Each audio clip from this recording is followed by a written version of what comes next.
इस धारावाहिक में आपका स्वागत है। किसी भी चीज़ को दिल पर ना लें, सभी चीज़ें आपके मनोरंजन के लिए है। धन्यवाद। मेरे पास आया हमारे मित्र का निमंत्रण। उसके निमंत्रण को स्वीकार करते हुए और अपनी मूंछों को ताव देते हुए हम निकल जाते हैं अपने महल से।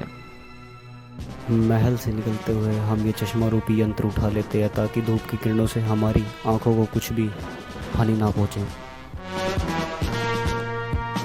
महल से निकलते ही हम अपने घोड़े की लगाम खींचते हैं और निकल पड़ते हैं अपने मित्र के महल के लिए।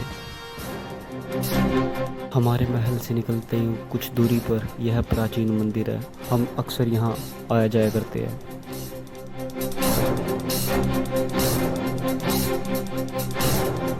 मंदिर की चोटी को देखकर प्रणाम करते हुए हम निकल जाते हैं आगे और देखते ही देखते हम पहुँच जाते हैं अपने मित्र की नगरी में। हमारी एक पुकार पर हमारा मित्र बाहर दौड़ा चला आता है। हमारे मित्र के महल के सामने का बाग, हमारे मित्र धनुष बाण का अभ्यास करते हैं। हमारे मित्र को हमने अपना घोड़ा सौंप दिया क्योंकि जिस दूर देश हमने जाना है वहाँ का रास्ता सिर्फ हमारे मित्र को ही पता था।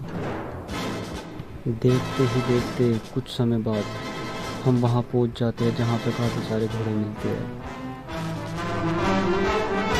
पर तबेले तक पहुंचने के लिए हमें एक नदी को लांघना पड़ा। हम घोड़े के तबेले में पहुंचे थे। हमने पहुंचते ही देखा कि कुछ अन्य राज्यों के राजकुमार वहां पर पहले से ही घोड़े देख रहे थे।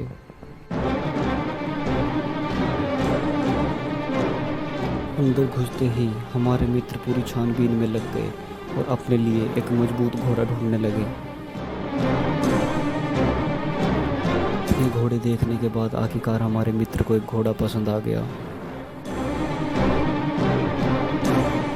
तो हमारे मित्र का मन इतना चंचल है, कहीं पर भी खिलौने दिख जाए उन्हें उठा लेते हैं। हमारे मित्र ने तबेले के मालिक को सोने की मुद्राएं देकर घोड़ा अपने नाम किया। यह हमारे मित्र की दिली इच्छा थी कि घोड़े के ऊपर लाल कपड़ा ढक के उसे लाया जाए।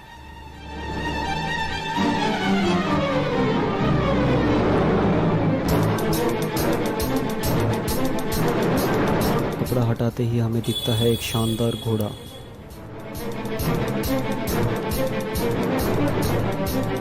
घोड़े को देखकर ऐसा लग रहा था जैसे ये सिर्फ हमारे मित्र के लिए ही बना हो। हमारे मित्र को घोड़े लेने की इतनी खुशी हो रही थी कि वो उनके तबेले से पता नहीं क्या क्या उठा रहे थे। फिर अपने घोड़े को अपने राजमहल में ले आए थे। के बाद हम दोनों मित्र के घोड़े पर बैठ के मित्र के राजमहल के पास के ही मंदिर में जाते हैं।